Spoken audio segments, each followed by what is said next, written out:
பிதா குமாரன் பரிசுத்த ஆவியின் திரியேக நாமத்தினாலே ஆமேன். கர்த்தருடைய வார்த்தைகளை கேட்கும்படியாய் இந்த லெந்து நாட்களிலே நாம் கூடி வந்திருக்கிறோம். ஜெபம் செய்வோம்.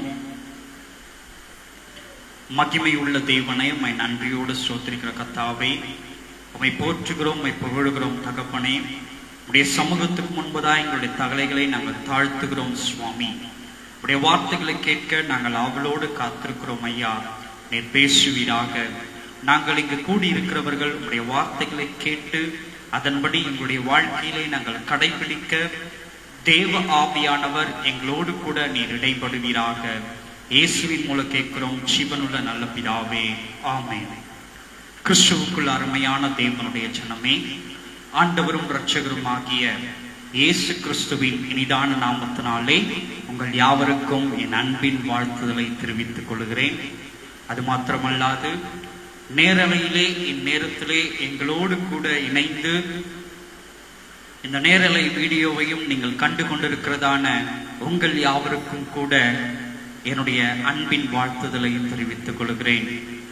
கிறிஸ்துவுக்குள் அருமையான தேவனுடைய ஜனமே, ஒருவேளை நேரலையிலே கண்டு கொண்டிருக்கிற நீங்கள் யாவரும் நேரடியாக இங்கு வந்து எங்களோடு கூட சேர்ந்து தேவனுடைய வார்த்தைகளை கேட்கவும் தேவனிடத்திலே ஆராதிக்கவும் உங்களுக்கு விருப்பம் இருக்குமே ஆனால் தயவாய் நீங்கள் வரும்படியாய் உங்கள் யாவரையும் நாங்கள் அன்போடு வருக வருக என குட் ஷெப்பர்ட் மினிஸ்ட்ரி சார்பாக அன்போடு உங்களை அழைக்கிறோம். வர விருப்பம் உள்ளவர்கள் யாவரும் இங்கு வந்து எங்களோடு கூட இணைந்து ஆராதனை நிமித்தமாகவும் பாடலின் நிமித்தமாகவும் தேவ வார்த்தைகளை கேட்பது நிமித்தமாகவும் எங்களோடு கூட இணைந்து அவரை நாம் பாடுவோம், அவருடைய வார்த்தைகளை கேட்போம். இன்றைக்கு நாம் தியானிக்கும்படியாய் தெரிந்து கொள்ளப்பட்டதான வேத பகுதி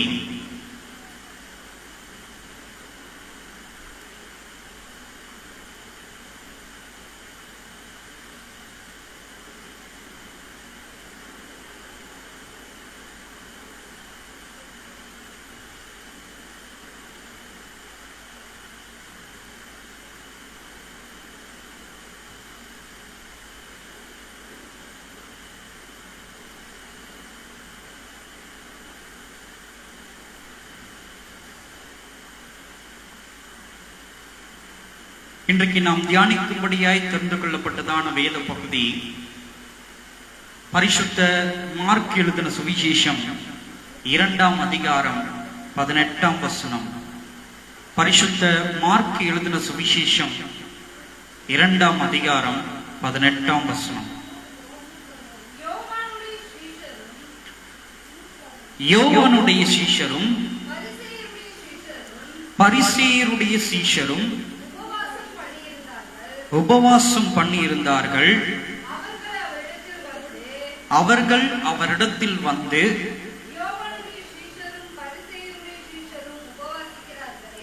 யோவானுடைய சீஷரும் பரிசேயருடைய சீஷரும் உபவாசிக்கிறார்களே, உம்முடைய சீஷர்கள் உபவாசியாமல் இருக்கிறது என்னவென்று கேட்டார்கள்.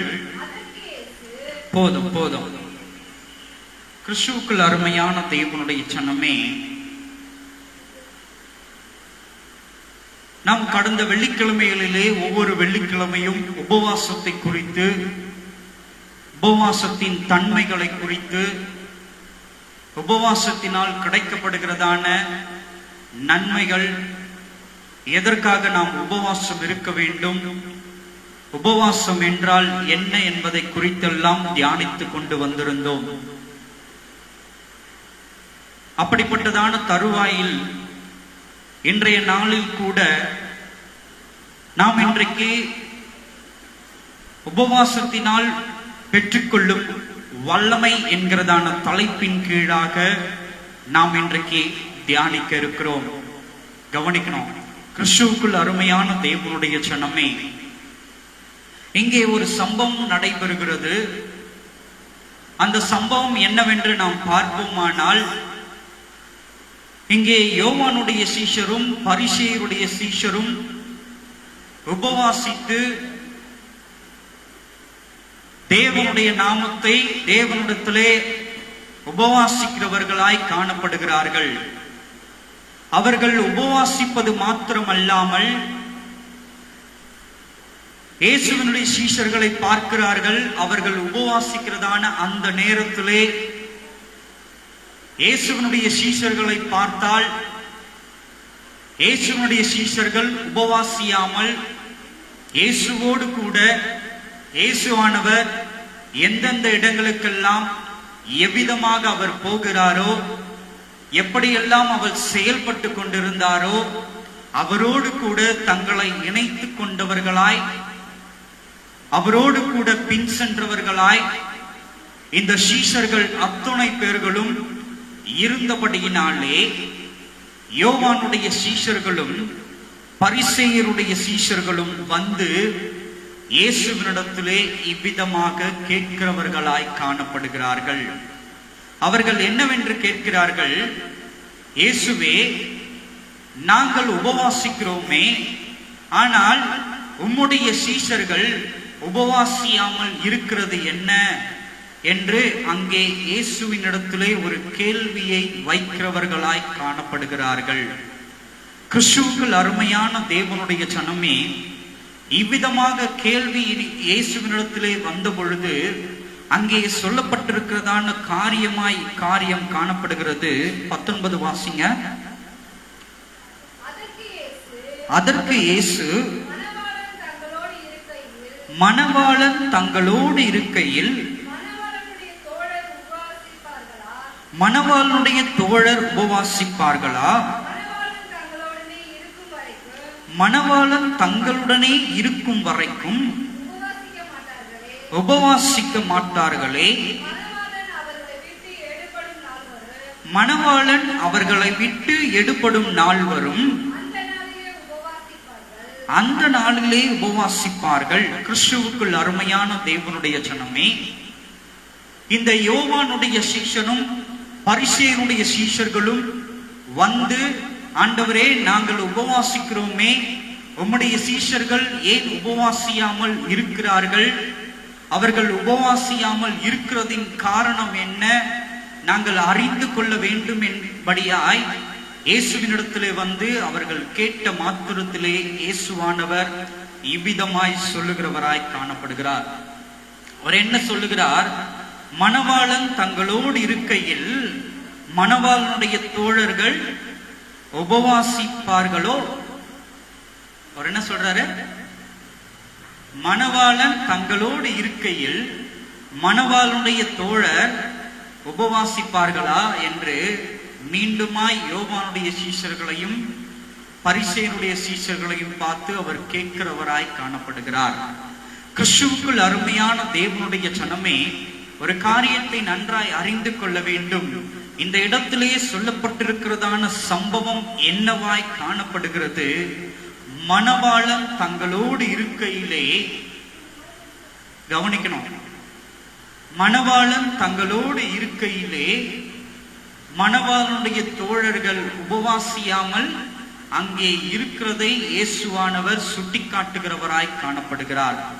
கிறிஸ்துவுக்குள் அருமையான தேவனுடைய ஜனமே, இன்றைய நாளில் கூட அநேக உபதேசங்கள் இவ்விதமாய் பரவிக் கொண்டிருக்கிறது. அநேக உபதேசங்கள் மாத்திரமல்லாமல் ஒரு சில பேர் கேட்கிறவர்களாயும் காணப்படுகிறார்கள். நாம் ஏன் உபவாசிக்க வேண்டும்? நாம் எதற்காக உபவாசிக்க வேண்டும்?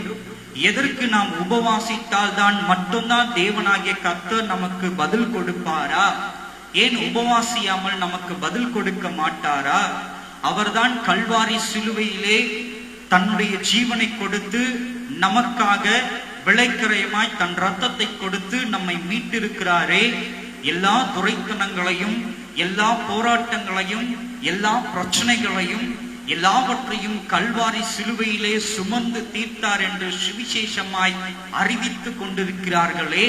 அப்படி இருக்கும் பட்சத்தில் நாம் ஏன் உபவாசித்து ஜெபிக்க வேண்டும் என்று கேட்கிறவர்களாய் அநேகர் காணப்பட்டு கொண்டிருக்கிறார்கள். அல்லேலூயா, அல்லேலூயா. ஒரு காரியத்தை நாம் நன்றாய் அறிந்து கொள்ள வேண்டும். கிறிஸ்துவுக்குள் அருமையான தேவனுடைய ஜனமே, இயேசுவானவர் இங்கே சொல்லுகிறதான காரியம் என்னவா இருக்கிறது? மிகவும் அவர் தெளிவாய் சுட்டி காட்டுகிறவராய் காணப்படுகிறார். அவர் என்னவென்று சுட்டி காட்டுகிறார்? மணவாளன் தங்களோடு இருக்கையிலே தோழர்கள் என்ன பண்ண போவதில்லை, உபவாசிக்க வேண்டியது இல்லை. ஏன்? அவர் கல்யாண வைபோகத்திலே மணவாளனாய் வீற்றிருக்கிறவராய் காணப்படுகிறார். ஒரு காரியத்தை நன்றாய் அறிந்து கொள்ள வேண்டும். ஒரு திருமணம் நிச்சயிக்கப்பட்டதான ஒரு மணவாளன், அந்த மணவாளனுக்கு திருமணம் நடைபெறுகிறதான ஒரு தருணமாய் காணப்படுகிறது. அத்தருணத்திலே மகிழ்ச்சி நிறைந்த காரியங்கள் எல்லாம், சில காரியங்கள் நடைபெறும். சற்று நீங்கள் சிந்தித்து பார்த்தீர்கள் என்றால், மணவாளனோடு கூட இருக்கிறதான தோழர்கள், மணவாளனோடு கூட இருக்கிறதான நண்பர்கள் எப்படிப்பட்டவர்களாய் காணப்படுவார்கள்? எப்படிப்பட்டவர்களாக காணப்படுவாங்க?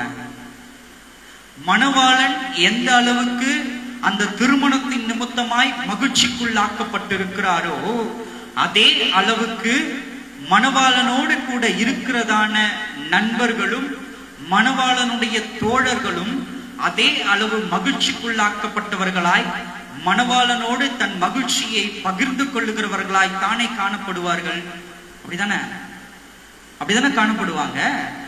மணவாளனுக்கு அந்த திருமணத்தின் நிமித்தமாய் எவ்வளவு மகிழ்ச்சி தன் இருதயத்தில் காணப்படுமோ, அதே அளவுக்கு 1% கூட குறையாமல் மணவாளனுடைய மகிழ்ச்சியை பகிர்ந்து கொள்ளுகிறவர்களாய், முழுவதுமாய் கிரகித்துக் கொள்ளுகிறவர்களாய்த்தான் என்ன பண்ணுவாங்க? தோழர்கள் காணப்படுவார்கள், நண்பர்கள் காணப்படுவார்கள். ஆகவே தான் ஆண்டவராகிய இயேசு கிறிஸ்து வாழ்ந்ததான அந்த 3.5 ஆண்டு காலங்களிலே இயேசுவோடு கூட இருந்ததான சீஷர்கள் என்ன பண்ணலாங்க? உபவாசித்து செபிக்காத ஒரு நிலையாய் காணப்பட்டது, உபவாசிக்காத ஒரு நிலையாய் காணப்பட்டது. ஆனால் இயேசுவானவர் இங்கே என்ன சொல்லுகிறவராய் காணப்படுகிறார்? மணவாளன் இப்போது இருக்கிறபடியினாலே அவர்கள் உபவாசிக்க தேவையில்லை.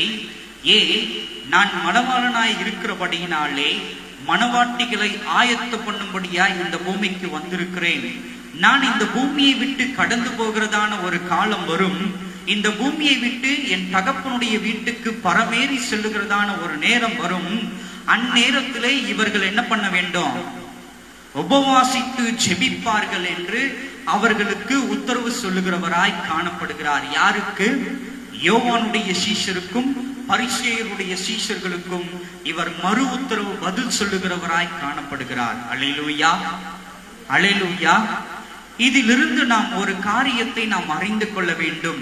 கிறிஸ்துவுக்குள் அருமையான தேவனுடைய ஜனமே, எப்படி இயேசுவினுடைய சீஷர்கள் மணவாளன் ஆகிய இயேசு கிறிஸ்து அவர்களோடு இருக்கும் பொழுது அந்த திருமண வைபோகத்தின் நிமித்தமாய் இயேசு கிறிஸ்து செய்ததான எல்லா அற்புதங்களிலேயும் அவர்கள் பங்கேற்றவர்களாய் காணப்பட்டார்களோ, எல்லா அடையாளங்களிலேயும் அவர்கள் தங்களை ஈடுபடுத்தினவர்களாய் காணப்பட்டார்களோ, எல்லா அதிசயங்களிலேயும் இயேசுவோடு கூட கைகோர்த்தவர்களாய் அவர்கள் காணப்பட்டார்களோ, அதே போல நாமும் கூட இயேசுவினுடைய 2ஆம் வருகையிலே, அவருடைய ஆட்சி காலத்திலே மணவாளனோட நாம் தங்கி தாபரிக்கும் பொழுது, நம்முடைய வாழ்க்கையை மணவாளனோட இணைத்து நடத்தும் பொழுது நமக்கு அங்கு என்ன தேவைப்படாது?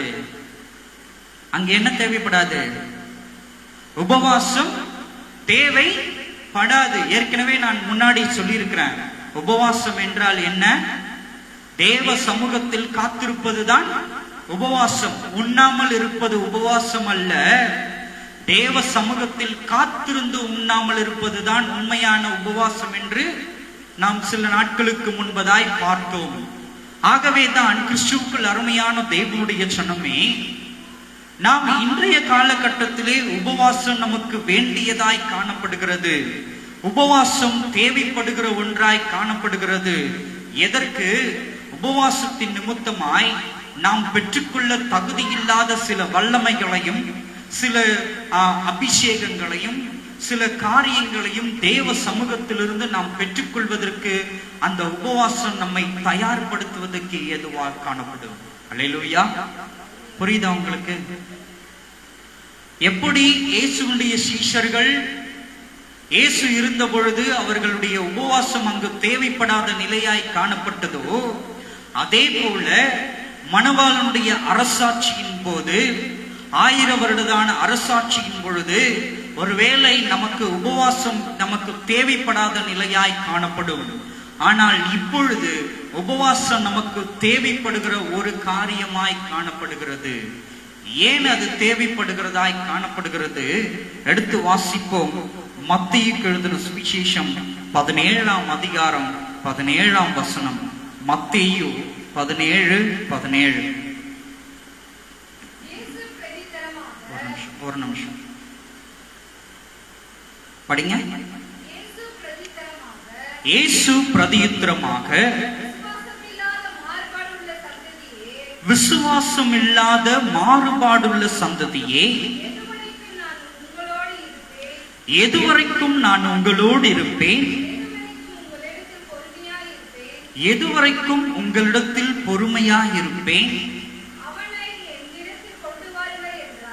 அவனை என்னிடத்தில் கொண்டு வாருங்கள் என்றார். கிறிஸ்துவுக்குள் அருமையான தேவனுடைய ஜனமே, இயேசுவினிடத்திலே ஒரு காரியத்தை ஒரு நபர் சொல்லுகிறவராய் காணப்படுகிறார். அவர் சொன்ன மாத்திரத்திலே சீஷர்களை பார்த்து இயேசுவானவர் இவ்விதமாய் சொல்லுகிறார். அவர் என்ன சொல்லுகிறார்? இயேசு பிரதியுத்தரமாக, விசுவாசம் இல்லாத மாறுபாடுள்ள சந்ததியே, எதுவரைக்கும் நான் உங்களோடு இருப்பேன்? எதுவரைக்கும் நான் உங்களிடத்தில் பொறுமையாய் இருப்பேன்? அவனை என்னிடத்தில் கொண்டு வாருங்கள் என்று இயேசுவானவர் இங்கு சொல்லுகிறவராய் காணப்படுகிறார். எதற்காக அவர் இயேசுவானவர் இவ்விதமாக சீஷர்களை பார்த்து சொன்னார்? எந்த காரியத்துக்காய் சீஷர்களை பார்த்து மாறுபாடுள்ள சந்ததியே, எதுவரைக்கும் நான் உங்களோடு கூட இருப்பேன் என்று சீஷர்களை அவர் கடிந்து கொண்டவராய் காணப்படுகிறார்? வாசிப்போம். 14ஆம் வசனத்தை வாசிப்போம். அதே அதிகாரம் 14ஆம் வசனம். அவர்கள் ஜனங்களிடத்தில் வந்த பொழுது ஒரு மனுஷன் அவரிடத்தில் வந்து அவர் முன்பாக முழங்கால் படியிட்டு, ஆண்டவரே, என் மகனுக்கு இரங்கும், அவன் சந்ததியார்களாய் கொடிய வேதனைப்படுகிறான், அடிக்கடி தீயினாலும் அடிக்கடி ஜலத்தினாலும் விழுகிறான். நன்றாய் கவனிக்க வேண்டியதான வசனம் இவ்வசனம். அவனை உம்முடைய சீஷர்களிடத்தில் கொண்டு வந்தேன், அவனை சுத்தமாக்க அவர்களால் கூடாமல் போயிற்று என்றான். இயேசு பிரதியுத்தரமாக, விசுவாசம் இல்லாத மாறுபாடுள்ள சந்ததியே, எதுவரைக்கும் நான் உங்களோடு கூட இருப்பேன்? எதுவரைக்கும் நான் உங்களிடத்தில் பொறுமையாய் இருப்பேன்? அவனை என்னிடத்தில் கொண்டு வாருங்கள் என்றார். இயேசு பிசாசை அதட்டினார். உடனே அது அவனை விட்டு புறப்பட்டது.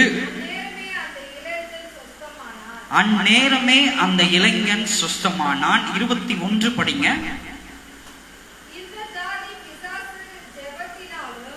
இந்த ஜாதி பிசாசு ஜபத்தினாலும், 20ல இருந்து படிங்களேன், இன்னும் கொஞ்சம் நல்லா இருக்கும். 20ல இருந்து படிச்சா. அதற்கு இயேசு, உங்கள் அவிவிசுவாசத்தினாலே தான் கடுகு விதையளவு விசுவாசம் உங்களுக்கு இருந்தால், நீங்கள் இந்த மலையை பார்த்து இவ்விடம் விட்டு அப்புறம் போய் என்று சொல்ல, அது அப்புறம் போகும். உங்களால் கூடாத காரியம் ஒன்றுமிராது என்று மெய்யாகவே உங்களுக்கு சொல்லுகிறேன். இந்த ஜாதி பிசாசு ஜபத்தினாலும் உபவாசத்தினாலுமே அன்றி மற்ற எவ்விதத்தினாலும் புறப்பட்டு போகாது என்றார். கிறிஸ்துவுக்குள் அருமையான தேவனுடைய ஜனமே, ஆண்டவராகிய இயேசு கிறிஸ்து என்ன சொல்லுகிறவராய் காணப்படுகிறார்? என்ன சொல்லுகிறவராய் காணப்படுகிறார்? ஒரு பிசாசுவை துரத்த வேண்டுமானால் அந்த பிசாசுவை துரத்துவதற்கு ஏதுவான வல்லமையை நாம் பெற்றிருக்கிறவர்களாய் காணப்பட வேண்டும். அந்த பிசாசுவை துரத்துவதற்கு அதிகாரம் பெற்றவர்களாய் நாம் காணப்பட வேண்டும். வல்லமையை பெற்றவர்களாய் நாம் காணப்பட வேண்டும். அந்த வல்லமையை நாம் பெற்றுக்கொள்ள வேண்டுமானால், அந்த அதிகாரத்தை நாம் பெற்றுக்கொள்ள வேண்டுமானால், பிசாசுவை நாம் நசுக்குவதற்கான அதிகாரத்தை நாம் பெற்றுக்கொள்ள வேண்டுமானால், எப்படி இருந்தால் மாத்திரம்தான் நம்மால் அதிகாரத்தையும் வல்லமையை பெற்றுக்கொள்ள முடியும் என்று இயேசு கிறிஸ்து இங்கு சொல்லுகிறவராய் காணப்படுகிறார். உபவாசத்தினால் மாத்திரம்தான் வல்லமைகளை நாம் பெற்றுக்கொள்ள முடியும் என்று இயேசுவானவர் இங்கு சுட்டிக்காட்டுகிறவராய் காணப்படுகிறார். அல்லேலூயா, அல்லேலூயா. இன்றைக்கு எத்தனையோ பேர் உபவாசம் நமக்கு தேவையில்லை, ஏனென்றால் எல்லா வல்லமைகளையும் பிசாசுகளிடத்திலிருந்து இயேசுவானவர் பிடுங்கி விட்டார். எல்லா துரத்தனங்களையும் இயேசுவானவர் பிடுங்கி விட்டார். கல்வாரி சிலுவையிலே எல்லா உபத்திரவங்களும் கலைந்து போய்விட்டது, எல்லாவற்றையும் ஜெயமாய் மாற்றிவிட்டார் என்று இன்றைக்கு அநேகர் உபதேசித்துக் கொண்டிருக்கிறார்கள், அநேகர் சொல்லிக் கொண்டிருக்கிறவர்களாய் காணப்படுகிறார்கள். ஆனால் இயேசுவானவர் இங்கே சொல்லுகிறார், அதிகாரத்தை நான் உங்கள் கையில் கொடுக்கிறேன் என்று சொல்லியிருக்கிறார். அவர் என்ன சொல்லியிருக்கிறாரு? அதிகாரத்தை யார் கையில கொடுத்திருக்கிறாரு? நம்முடைய கைகளிலே அவர் கொடுத்திருக்கிறவராய் காணப்படுகிறார். எப்படிப்பட்டதான அதிகாரம்? பிசாசுவை நடுநடுங்க செய்கிறதான அதிகாரத்தை நம் கையிலே கொடுக்க அவர் வல்லமை உள்ளவராய் காணப்படுகிறார். அந்த அதிகாரத்தை, அந்த வல்லமையை நாம் பெற்றுக்கொள்ள வேண்டுமானால், நாம் அந்த வல்லமையை பெற்றுக்கொண்டு பிசாசுவை துரத்த வேண்டுமானால், நாம் செய்ய வேண்டிய பிரதான காரியமாய் என்ன காரியம் காணப்படுகிறது? உபவாசமாய் காணப்படுகிறது. மீண்டும் மீண்டுமாய் நான் சொல்லுகிறேன், உபவாசம் என்றால் உண்ணாமல் இருப்பது உபவாசம் அல்ல. தேவ சமூகத்தில் காத்திருப்பதுதான், உண்ணாமல் காத்திருப்பதுதான் உண்மையான உபவாசமாய் காணப்படுகிறது. அல்லேலூயா, அல்லேலூயா. அப்போ பிசாசுவை துரத்த வேண்டுமானால், பிசாசுவை துரத்துவதற்கு அதிகாரத்தை நாம் பெற்றுக்கொள்ள வேண்டுமானால், பிசாசுவை ஜெயிப்பதற்கு, ஜெயம் கொள்ளுவதற்கு நாம் வல்லமையை சுதந்திரித்துக் கொள்ள வேண்டுமானால், நாம் செய்ய வேண்டிய காரியம், பிரதான காரியமாய் என்ன காரியம் காணப்படுகிறது? உபவாசிப்பது பிரதானமாய் காணப்படுகிறதா இருக்கிறது. கிறிஸ்துவுக்குள் அருமையான தேவனுடைய ஜனமே, இங்கே சொல்லப்பட்டிருக்கிறதான சம்பவம், இயேசுவானவர் அந்த சீஷர்களோட ஒரு இடத்திலே அவர் கடந்து போகிறவராய் காணப்படுகிறார். அப்படி கடந்து போகிறதான ஒரு வழியிலே ஒரு மனுஷன் ஓடி வந்து ஆண்டவரிடத்திலே என்ன பண்றாம? முழங்கால் படியிட்டு வேண்டிக் கொள்ளுகிறவனாய் காணப்படுகிறான். என்னவென்று வேண்டிக் கொள்ளுகிறான்? ஆண்டவரே, என்னுடைய பிள்ளை அங்க என்ன ஆயிட்டான்? பிசாசினால் வாதிக்கப்படுகிறான். பிசாசினால் மிகவும் கொடிய வேதனைப்படுகிறவனாய் காணப்படுகிறான். எப்பொழுதெல்லாம் பிசாசு அந்த கொடிய வேதனை நிமித்தமாய் அவனை ஆட்கொள்கிறானோ, அந்த நேரங்களில் எல்லாம் தன் சுய நினைவை இழந்தவனாய் என்னுடைய பிள்ளை என்னவாய் மாறிவிடுகிறான்? தண்ணீரிலே போய் விழுவதும், அக்கினியிலே போய் விழுவதுமாய், தன்னை காயப்படுத்திக் கொள்ளுவதுமாய் என்ன பண்ணுகிறான்? சுய நினைவை இழந்து போகிறவனாய் காணப்படுகிறான். இதிலிருந்து நீர் ஒரு விடுதலையை கொடுக்க வேண்டும். இந்த பிசாசுவினிடத்திலிருந்து ஒரு விடுதலையை என் மகனுக்கு பெற்றுக் கொடுக்க வேண்டும். என் மகனை விட்டு இந்த பிசாசு ஓட வேண்டும் என்று அவன் இயேசுவினிடத்திலே கேட்டுக்கொண்ட பொழுது, இயேசுவானவர் என்ன பண்றாரு? அழைத்து கொண்டு வா என்று சொல்லுகிறார். அவர் சொல்லுகிற போதே மறு உத்தரவாக இந்த மனுஷன் இயேசுவினிடத்திலே சொல்லுகிறான், ஆண்டவரே, உம் அண்டையில் நான் வருவதற்கு முன்பதாக உம்முடைய சீஷர்களிடத்திலே என் மகனை நான் கூட்டிக் கொண்டு வந்தேன். உம்முடைய சீஷர்களால் அந்த பிசாசுவை துரத்த முடியாமல் போயிற்று என்று அங்கே அந்த மனுஷன் சொல்லுகிறவனாய் காணப்படுகிறான். உடனடியாக இயேசுவானவர் சீஷர்களை என்ன பண்றாரு? மன்னிக்கணும். உடனடியா அந்த மகனுக்கு என்ன பண்றாரு? முதல்ல விடுதலையை கொடுக்கிறார். எதிலிருந்து? அந்த பிசாசுடைய ஆக்கினையிலிருந்து அந்த பிள்ளைக்கு விடுதலையை கொடுக்கிறவராய் காணப்படுகிறார். அந்த பிள்ளையுடைய முகபாவங்கள் மாற்றப்படுகிறது. அந்த பிள்ளையுடைய காயங்கள் எல்லாம் உடனடியாய் ஆற்றப்பட்டதான ஒரு சரீரமாய் மாற்றப்படுகிறது. அந்த சரீரத்தை அங்கே சுற்றி இருக்கிறவர்கள் பார்த்த பொழுது இவன் உண்மையாகவே சுகத்தை பெற்றுக்கொண்டான், ஒரு விடுதலையை பெற்றுக்கொண்டான் என்று அங்கு இருந்தவர்கள் எல்லாம் அவரை இன்னும் அதிகமாய் இயேசு கிறிஸ்துவை விசுவாசித்தார்கள் என்று நாம் வேதத்திலே வாசிக்கிறோம். அல்லேலூயா, அல்லேலூயா. இந்த சம்பவம் முடிந்த பிறகு அவர் ஜனக்கூட்டத்திலிருந்து தனித்து போய் சீஷர்களை கடிந்து கொள்ளுகிறவர்களாய் காணப்படுகிறார். அவர் என்னவென்று கடிந்து கொள்ளுகிறார்? ஏன் உங்களால் கூடாமல் போயிற்று? ஒரு பிசாசுவை துரத்துவதற்கு எதற்காக, எந்த காரியத்தின் நிமித்தமாய் உங்களால் கூடாமல் போயிற்று? காரணம் என்ன? நான் எதுவரைக்கும் உங்களோடு கூட இருக்க முடியும்? என்னுடைய வீடு, என் தகப்பனுடைய வீட்டுக்கு நான் போக வேண்டிய தருணமாய் ஏற்பட்ட பொழுது நான் போனேன் என்றால் என்னுடைய காரியமாய் நீங்கள் செய்ய வேண்டியதான வேலைகள் இங்கு அநேகமாய் பிரபஞ்சத்தில் இருக்கிறபடியினாலே எதுவரைக்கும் நான் உங்களோடு கூட இருக்க முடியும் என்று சீஷர்களை பார்த்து அவர் கேட்கிறவராய் காணப்படுகிறார், கடிந்து கொள்ளுகிறவராய் காணப்படுகிறார். அது மாத்திரமல்லாமல் அவர் சீஷர்கள் கேட்ட பொழுது, ஆண்டவரே, எதற்காக இந்த இப்படிப்பட்டதான பிசாசுவை எங்களால் துரத்த கூடாமல் போயிற்று என்று அவர்கள் கேட்ட பொழுது சீஷர்களுக்கு அவர் ஆலோசனை சொல்லுகிறவராய் காணப்படுகிறார். என்ன ஆலோசனை அவர் சொல்லுகிறவராய் காணப்படுகிறார்? என்ன ஆலோசனை அவர் சொல்லுகிறவராய் காணப்படுகிறார்? இப்படிப்பட்டதான பிசாசுகள், கொடிய பிசாசுகளை உபவாசத்தின் நிமித்தமாய் பெற்றுக் கொள்ளுகிறதான வல்லமையினாலே, அதிகாரத்தினாலே மாத்திரம்தான் என்ன பண்ண முடியும்? துரத்த முடியும் என்று இயேசுவானவர் சொல்லுகிறவராய் காணப்படுகிறார். அல்லேலூயா, அல்லேலூயா. ஒரு காரியத்தை நன்றாய் அறிந்து கொள்ள வேண்டும்.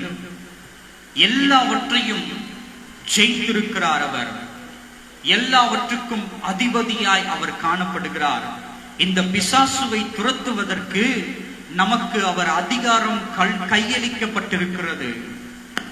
இயேசுவினிடத்திலிருந்து நமக்கு அதிகாரம் கையளிக்கப்பட்டு இருக்கிறது. அதை சுதந்திரித்துக் கொண்டவர்களாய் நாம் கிரியை செய்ய வேண்டியதுதான் காரியமாய் இருக்கிறது. புரியுதா உங்களுக்கு? அதை பயன்படுத்த வேண்டியதுதான் நம்முடைய காரியமாய் இருக்கிறது.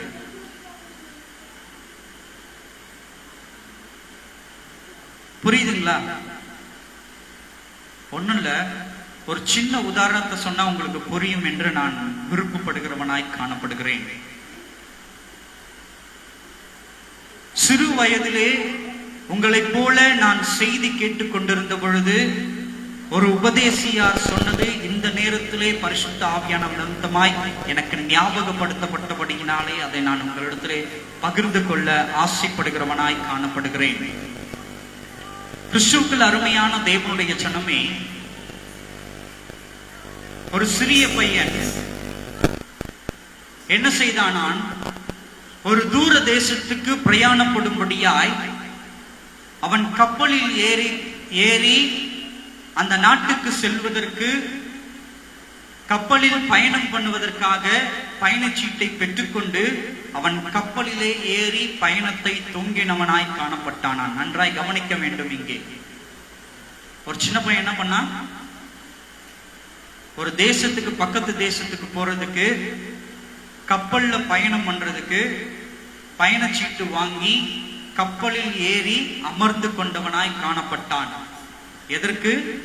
தேசத்துக்கு பயணம் பண்ணுவதற்காய். அவன் அமர்ந்து கொண்ட போது அந்த தேசத்துக்கு நாம் எப்படியாக இருந்தாலும் போய்விடலாம் என்கிறதான ஒரு நம்பிக்கை அவனிடத்திலே காணப்பட்டது. எது நிமித்தமாக? அந்த கப்பலிலே அவன் சகல சௌகரியமாய் அமர்ந்து கொண்டது நிமித்தமாக.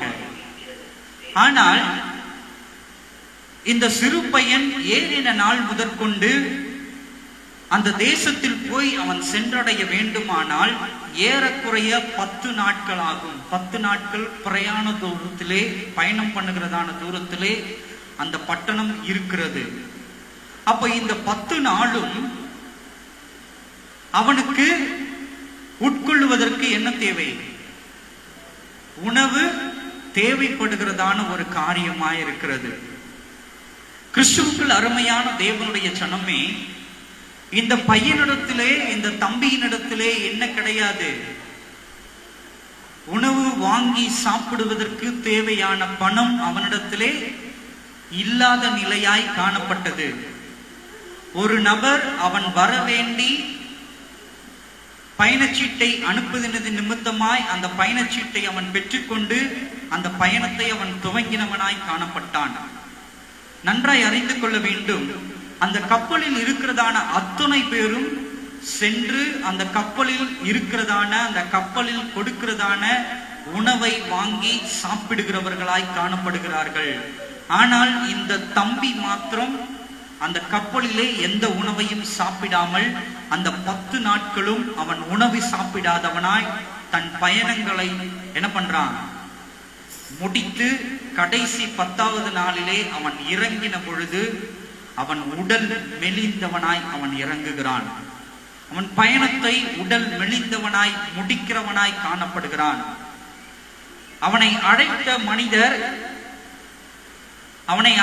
மனிதர் அவர் பார்க்கிறார். அந்த தம்பியை பார்த்து அவர் மிகவும் வருத்தப்பட்டு அந்த தம்பியினிடத்துல கேட்கிறார், ஏனைப்பா நீ இவ்வளவு மெலிந்து உடல் எலும்பும் தோலுமாய் காணப்படுகிறார், என்ன காரணம்? ஏன் நீ இந்த 10 நாட்களும் சாப்பிடவில்லையா என்று அவர் கேட்ட பொழுது இவன் சொன்னான், எனக்கு சாப்பிடுவதற்கு கைகளிலே பணம் இல்லாத காரணத்தால் என்னால் சாப்பிட முடியாமல் நான் பட்டினி கிடந்தேன் இந்த 10 நாட்களும் என்று அவன் சொன்னவனாய் காணப்பட்டான். அப்பொழுது அந்த நபர் சொன்னாராம், இங்க கவனிக்கணும், ஏன்பா உனக்கு கொடுத்திருக்கிறதான அந்த பயணச்சீட்டை பின்னாக திருப்பி பார், அதில் என்ன எழுதியிருக்கிறது என்று நீ வாசித்தாயா என்று கேட்டாராம். அப்பொழுதுதான் இந்த சின்ன பையன் என்ன பண்ணாராம், அந்த பயணச்சீட்டை திருப்பி பார்த்து அவன் வாசித்தாதான். அதிலே எழுதியிருந்ததாம், அந்த பயணத்துக்கு நேரத்திலே தேவைப்படுகிறதான அத்தனை உணவுகளும் இங்கே பயணத்தின் பொழுது இலவசமாய் கொடுக்கப்படும் என்று அந்த சீட்டிலே எழுதப்பட்டிருந்ததாம். அந்த தம்பி அந்த பயணச்சீட்டை சரியாக பார்க்காததின் நிமித்தமாக அவனால் என்ன பண்ண முடியவில்லை? அந்த 10 நாட்களும் உணவு சாப்பிட முடியாதவனாய், உடல் மெலிந்தவனாய் அவன் என்ன பண்ணான்? அந்த இடத்திலே அந்த தேசத்துக்கு சென்று அடைந்தவனாய் காணப்பட்டான். கிறிஸ்துவுக்குள் அருமையான தேவனுடைய ஜனமே, இந்த சம்பவத்திலிருந்து நீங்கள் ஒரு காரியத்தை அறிந்து கொள்ள வேண்டும். எப்படி அந்த பையனுக்கு அந்த பயணச்சீட்டிலேயே அவன் உண்ணுகிறதான உணவுக்கு போதிய அளவுக்கு அந்த பயணச்சீட்டில் அனுமதி கொடுத்திருந்ததோ, அதே போல இன்றைக்கு உங்களுக்கும் எனக்கும் இயேசுவானவர் நிமித்தமாய் கொடுக்கப்பட்டிருக்கிறதான பயணச்சீட்டிலே என்னவாய் காணப்படுகிறது? பிசாசுவை ஜெயம் கொள்ளுவதற்கு ஏதுவான வல்லமைகள் எல்லாவற்றையும் அவர் நமக்கு கொடுத்திருக்கிறவராய் காணப்படுகிறார். அல்லேலூயா, அல்லேலூயா. நாம் தான் அவர் நமக்கு கொடுத்திருக்கிறார் என்பதை உணர்ந்து கொண்டு அதை எடுத்து சுதந்திரிக்கிறவர்களாய் காணப்பட வேண்டும். அந்த வல்லமைகளை பயன்படுத்துகிறவர்களாய் காணப்பட வேண்டும். இன்னமும் நாம் சொல்லிக் கொண்டிருக்கிறதான காரியம் என்னவா இருக்கிறது? என்னதான் சொல்லிக் கொண்டிருக்கிறோம்? இன்னும் நம்ம எப்ப பாரு இந்த பிசாசு என்னையே நோண்டிக்கிட்டு இருக்கிறானே, நான் தான் அவன் கண்ணுக்கு தெரியும் போலகுது, என் வாழ்க்கையிலேயே அவன் விளையாடி கொண்டிருக்கிறான், நான் தான் அவனுக்கு விளையாட்டு பொம்மை போலகுது சொல்லிட்டு என்ன பண்ணுவோம்? நம்ம எப்பொழுது பார்த்தாலும் பிசாசுவை குற்றப்படுத்துகிறவனாகவே நாம் காணப்படுவோம். எப்பொழுது பார்த்தாலுமே பிசாசுவை குறை சொல்லுகிறவர்களாகவே நாம் காணப்படுவோம். ஆனால் இயேசுவானவர் பிசாசுவை ஜெயம் கொள்ளுவதற்கு வல்லமையை நம்மிடத்திலே கொடுத்திருக்கிறார். நாம் அதை பெற்றுக்கொள்ள வேண்டுமானால் ஒரே ஒரு காரியம்தான் செய்ய வேண்டும். இந்த பூமியிலே நாம் சுதந்திரித்துக் கொள்ள வேண்டுமானால், சகல அதிகாரத்தையும் நாம் பெற்றுக்கொள்ள வேண்டுமானால், சகல சௌகரியங்களோட நம்முடைய வாழ்க்கையை வாழ்ந்து ஜெயம் பெற்றவர்களாய் நித்திய ராஜ்யத்துக்குள் பிரவேசிக்க வேண்டுமானால் நாம் செய்ய வேண்டியது ஒரே ஒரு காரியம்தான். அப்படிப்பட்டதான வல்லமையை, எப்படிப்பட்டதான வல்லமையை, பிசாசுவை துரத்தக்கூடியதான வல்லமையை நாம் பெற்றுக்கொள்ள வேண்டுமானால் தேவ சமூகத்தில் காத்திருந்து உபவாசத்தின் நிமித்தமாய் வல்லமையை பெற்றுக்கொண்டவர்களாய் மாத்திரமல்லாமல் அவைகளை கிரியை செய்கிறவர்களாய், அந்த வல்லமைகளை பயன்படுத்துகிறவர்களாய், நம்முடைய வாழ்க்கையிலிருந்து பிசாசுவை துரத்துகிறவர்களாய், நம்முடைய துரைத்தனங்களிலிருந்து பிசாசுவை துரத்துகிறவர்களாய், நம்முடைய வேதனைகளிலிருந்து பிசாசுவை துரத்துகிறவர்களாய், நம்முடைய வியாதியிலிருந்து பிசாசுவை துரத்துகிறவர்களாய் நாம் என்ன பண்ணோம்? பிரகாசிக்க வேண்டும், ஒளி வீசுகிறவர்களாய் காணப்பட வேண்டும், நன்றாய் அறிந்து கொள்ள வேண்டும். கிறிஸ்துவுக்குள் அருமையான தேவனுடைய ஜனமே, ஒருவேளை அந்த தம்பி அந்த 10 நாட்களும் சாப்பிட்டு அந்த பயணத்தை தொடர்ந்திருப்பானே ஆனால் அவன் எப்படிப்பட்டவனாய் அந்த இடத்திலே அந்த தேசத்திலே சென்று இறங்கியிருப்பான்? உடல் வலிமை மிக்கவனாய், நல்ல புஷ்டியானவனாய், தன் உடல் ஆரோக்கியத்தோட என்ன பண்ணிருப்பான்? அந்த தேசத்திலே அவன் கால் வைத்திருப்பான். மாறாக அங்கே நடைபெற்றதான சம்பவம் என்னவா இருக்கிறது? உடல் மெலிந்தவனாய், தன் சரீரத்தின் பலனை இழந்தவனாய், தன் சரீரத்தினால் ஈடு கொடுக்க முடியாதவனாய் அந்த தேசத்தில் அவன் கால் பதிக்கிறவனாய் காணப்படுகிறான்.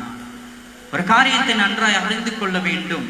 இன்றைக்கு நம்முடைய நிலைமை கூட இப்படிப்பட்ட நிலைமையாய்த்தான் காணப்பட்டு கொண்டிருக்கிறது. எதிலே கவனிக்கணும், எதிலே? பிசாசுவினிடத்திலே. காரணம் என்ன? நமக்கு கொடுக்கப்பட்டிருக்கிறதான வல்லமையை நாம் பயன்படுத்தாத நிமித்தமாகத்தான், நமக்கு கொடுக்கப்பட்டிருக்கிறதான வல்லமையை நாம் பெற்றுக்கொள்ளாததின் நிமித்தமாகத்தான் பிசாசுவை நாம் துரத்துவதற்கு பதிலாக பிசாசுவை கண்டு நாம் இன்றைக்கு பயந்து கொண்டிருக்கிறவர்களாய் காணப்படுகிறோம். பிசாசுவை கண்டு எதிர்த்து நிற்பதற்கு பதிலாக பிசாசுவை கண்டு நடுநடுங்குகிறவர்களாய் நாம் இன்றைக்கு காணப்பட்டு கொண்டிருக்கிறோம். பிசாசுவை கண்டு துரத்துவதற்கு பதிலாக, அவனை காலின் கீழ் மிதிப்பதற்கு பதிலாக, வியாதியை கண்டு ஐயோ எனக்கு வியாதி வந்து விட்டதே, ஐயோ என்னுடைய குடும்ப வாழ்க்கையில் பிரச்சனைக்குரியதாய் காணப்பட்டு கொண்டிருக்கிறதே, என்னால் மேலோங்கி வரவே முடியவில்லையே, என் வாழ்க்கையில் ஒரு செழிப்பு இல்லாத நிலையாய் காணப்பட்டு கொண்டிருக்கிறதே, நான் எப்படித்தான் முழங்கால் படியிட்டு செபித்தாலும், நான் எப்படித்தான் வேதம் வாசித்தாலும், வாரா வாரம் திருச்சபைக்கு தவறாமல் நான் அனுதினமும் போயிருந்தாலும் என்னால் என்னுடைய ஆசீர்வாதத்தை சுதந்திரித்துக் கொள்ள முடியாத நிலையாய் காணப்பட்டு கொண்டிருக்கிறதே என்று வருத்தப்பட்டு கொண்டிருக்கிறாயா? காரணம் ஒன்றே ஒன்றுதான். உபவாசத்தின் நிமித்தமாய், தேவ சமூகத்தில் அமர்வதின் நிமித்தமாய் நீ பெற்றுக்கொள்ளாமல் இருக்கிற வல்லமையினால் மாத்திரம்தான் அது. பிசாசுவை ஜெயிக்க வேண்டுமானால், பிசாசுவை ஜெயம் கொள்ள வேண்டுமானால், பிசாசுவை எதிர்த்து நிற்க வேண்டுமானால் நாம் செய்ய வேண்டியதான பிரதான காரியம் என்னவா இருக்கிறது? தேவ சமூகத்தில் காத்திருந்து உபவாசித்து ஜபத்தின் நிமித்தமாய் அவரை பிசாசுவை எதிர்த்து நிற்கக்கூடியதான, பிசாசுவை துரத்தக்கூடியதான வல்லமையை நாம் பெற்றுக்கொண்டவர்களாய், வல்லமையை நாம் சுதந்திரித்துக் கொண்டவர்களாய், நமக்கு இருக்கிறதான எல்லா காரியங்களிலிருந்தும் நாம் ஜெயம் பெற்றவர்களாய் காணப்பட வேண்டுமானால் அவரிடத்திலிருந்து உபவாசத்தின் நிமித்தமாய் ஜெயத்தை பெற்றுக்கொண்டவர்களாய் காணப்பட வேண்டும், வல்லமையை பெற்றுக்கொண்டவர்களாய் காணப்பட வேண்டும். அல்லேலூயா, அல்லேலூயா. ஒருவேளை இன்று நாள் வரைக்கும் நீங்கள் பிசாசுவை கண்டு பயந்து கொண்டிருக்கிறவர்களாய் காணப்படுவீர்களா? என்னுடைய வாழ்க்கையில் பிசாசு விளையாடி கொண்டிருக்கிறானே, எனக்கு உபத்திரவத்தை கொடுத்து கொண்டிருக்கிறானே, எனக்கு வேதனையை கொடுத்து கொண்டிருக்கிறானே, நான் எப்பொழுதும் கண்ணீர் விடுகிறதான காரியமாய் காணப்படுகிறதே, என் வாழ்க்கை முழுவதும் நான் கண்ணீரிலேயே கடித்துவிட்டு இந்த உலக வாழ்க்கையை நான் துறக்க வேண்டியது தானா என்று வருத்தப்பட்டு கொண்டிருக்கிறீர்களா? ஒருபோதும் நீங்கள் கவலை கொள்ள தேவையில்லை, நீங்கள் வருத்தப்பட தேவையில்லை. ஏனென்றால் இயேசுவானவர் ஏற்கனவே கல்வாரி சிலுவையில் ஜெயம் பெற்றவர்களாய் அந்த ஜெயத்தை நமக்கு கொடுத்தவராய் காணப்படுகிறார். நாம் செய்ய வேண்டியது ஒரே ஒரு காரியம் மாத்திரம்தான். அந்த ஜெயத்தை நாம் சுதந்திரித்துக் கொண்டவர்களாய், அந்த வல்லமையை நாம் பெற்றுக் கொண்டவர்களாய் பிசாசுவை எதிர்த்து நிற்போமானால், நமக்கு எதிர்பட்டிருக்கிறதான பிசாசு நம்மை கண்டு நடுநடுங்குகிறவனாய் காணப்படுவான், நம்மை கண்டு ஒடுங்குகிறவனாய் காணப்படுவான், நம்மை கண்டு அஞ்சுகிறவனாய் காணப்படுவான், நம்மை கண்டு அவன் வழி விலகி ஓடுகிறவனாய் காணப்படுவான். ஜெபம் செய்வோமா? கிருபையும் இரக்கமும் நிறைந்த எங்க நல்ல ஆண்டவரே, அப்பா, உம்முடைய சீஷர்களால் பிசாசுவை துரத்த முடியாத நிலையிலே அவர்களுக்கு ஆலோசனையாய் உபவாசத்தின் நிமித்தமாய் நீங்கள் அந்த வல்லமையை பெற்றுக்கொள்ள முடியும் என்று சொன்னீரே ஆண்டவரே.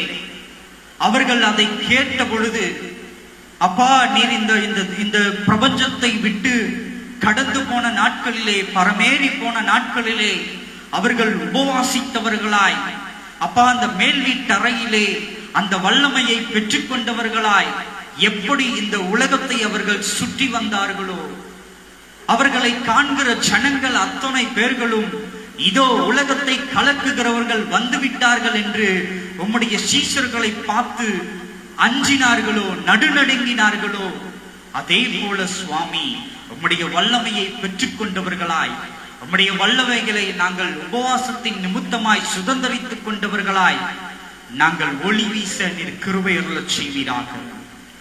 நாங்கள் ஒளி வீச நீர் கிருபை அருளச் செய்வீராக. பிசாசுவை எதிர்த்து நிற்க, அவனுடைய துரைத்தனங்களை எல்லாவற்றையும் அவனை நிர்மூலப்படுத்த எங்களுக்கு வல்லமையை நீர் கொடுப்பீராக சுவாமி. உபவாசத்தின் நிமித்தமாய் நாங்கள் அதை பெற்றுக்கொண்டு எங்களுடைய வாழ்க்கையிலே ஜெயம் பெற்றவர்களாய், எங்களுடைய வாழ்க்கையிலே ஆசீர்வாதத்தை நாங்கள் சுதந்திரித்துக் கொண்டவர்களாய், எங்களுடைய வாழ்க்கை ஒரு ஆசீர்வாதமான வாழ்க்கையை நாங்கள் வாழ்ந்து நித்திய ராஜ்யத்துக்குள் பிரவேசிக்கிறவர்களாய் நாங்கள் சுதந்திரித்துக் கொள்ள எங்களுக்கு நீர் கிருபை அருளச் செய்வீராக சுவாமி. எங்களுடைய கண்களை நீர் திறந்தருளுவீராக ஆண்டவரே. எங்களோடு கூட இருந்து எங்களை வழிநடத்துவீராக சுவாமி. உடைய கரங்களிலே எங்களை முற்றிலுமாய் நாங்கள் அர்ப்பணிக்கிறோம், எங்களை தாழ்த்துகிறோம். எங்களை காத்துக் கொள்ளுங்க, பலப்படுத்துங்க, வழி நடத்துங்க, ஆசீர்வதிங்க. இயேசுவின் மூலம் கேட்கிறோம் ஜீவனுள்ள நல்ல பிதாவே.